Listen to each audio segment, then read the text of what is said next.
Our next contestant, contestant number 16, Patrick Nott Peter. Captain's Guide to Stormy Seas. Captain's Guide to Stormy Seas. Patrick Nott Peter.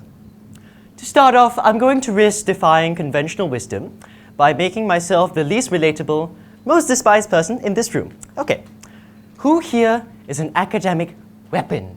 Read the textbook the day before the test, but can answer every question? Raise your hand.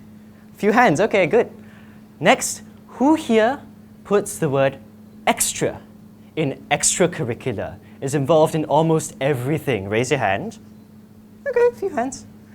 Lastly, teaches pets of all species. Kittens, puppies, fluffy hamsters. Hello? Hi. Yeah, a few, okay. Now the reason I ask is because for a large part of my life, I was all of the above.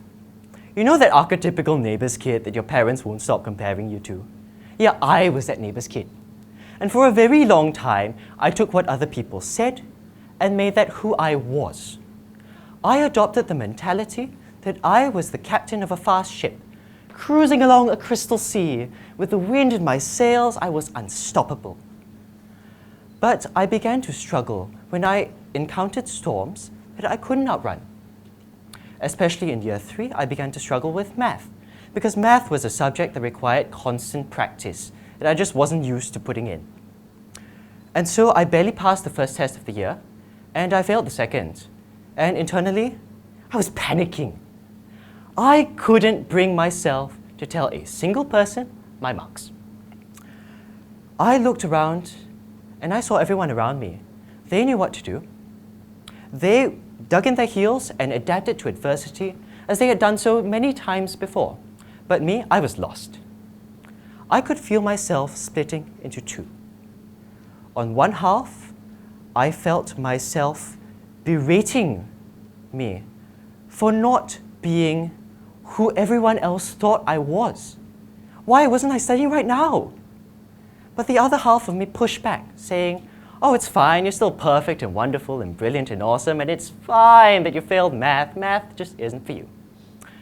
But what neither recognized were the unrealistic expectations that I had taken upon myself. And so, like every sane, emotionally stable, well-adjusted person, I did what everyone else would do, and I wrote a play about it.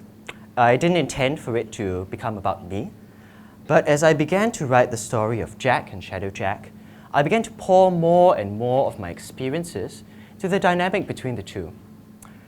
And I had a pretty good script worked out, but I couldn't write an ending that I was happy with, that felt right. It was only when I realized that Jack and Shadow Jack had to coexist that I began to understand how to set sail again. Confidence and insecurity are not necessarily opposing forces, but the push and pull between them is what must animate Jack, me, and all of us for the rest of our lives.